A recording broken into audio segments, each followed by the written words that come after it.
23শে রমজান, আমাকে রমজানের প্রথম তারিখেই প্রথম তারাবির দিনই তারা বলেছিল যে আলামিন কাকু আমরা একটি ইফতারের আয়োজন করবো আপনাদের ছাত্ররা সহ। আপনারা শরীয়তুল্লাহ সাহেব, আব্দুল সালাম সাহেবের কাছ থেকে আমাকে অনুমতি নিয়ে দিয়েছেন। আমি বলেছিলাম আমাদের আব্দুল সালাম ভাই, আমাদের শরীয়তুল্লাহ ভাই, তোমরা যখনই আসবে তাদের তোমাদের জন্য তাদের দরজা উন্মুক্ত খোলা। আলহামদুলিল্লাহ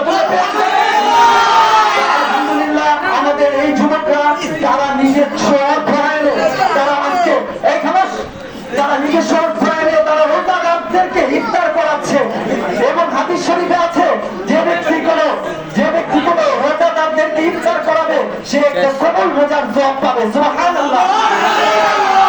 যুবকদেরকে বলবো, আব্দুল সালাম ভাই বলেছেন, শরীয়তুল্লাহ ভাই বলবো, ভাতিজারা তোমরা আমার এলাকার মানুষ, তোমরা আমার রক্তের মানুষ। আজকে আমরা এই মাদ্রাসা পরিচালনা করছি, দুইজন আলেম সাহেব আমাদের সাথে আছে, মুফতি আব্দুল সালাম, মাওলানা শরীয়তুল্লাহ সাহেব, এবং এখানে কিশোরগঞ্জে অনেক গরিব ঘোড়াবা ছাত্র ছাত্রী লেখাপড়া করে, অধ্যয়ন করে, এবং তোমরা আমাদের বাড়ির ভাড়া দিয়া ছেলে মেয়েরা 300 টাকা 200 টাকা বেতন দিয়ে তারা পড়ালেখা করছে, এবং ভাইদের বিল এত বড় যে একটা ছাত্র একটা ছেলে মেয়ে যেন শিক্ষা থেকে বঞ্চিত না হয় এর জন্য যে আসছে যতটুকু পারছে তারা নিচ্ছে, গ্রহণ করছে এবং শিক্ষা দিচ্ছে, এবং আমরা অভিজ্ঞ শিক্ষকদের মাধ্যমে তাদেরকে পাঠদান করছি এবং শিক্ষা প্রদান করছি। আমি তোমাদেরকে অনুরোধ করবো, আমাদের এই মাদ্রাসার ভাড়া 3,78,500 টাকা ভাড়া বাবদি বাকি এই বছর।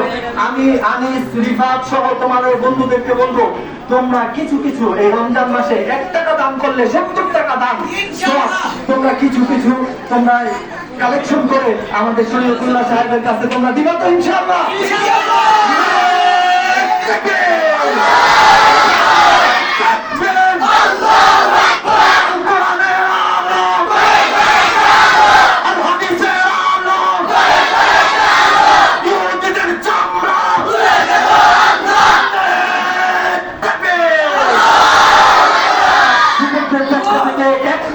এক মিনিট অনুমতি পেশ করবেন আনিস এবং রিফাত, দুইজনে 1 মিনিট করে বক্তব্য প্রদান করবেন।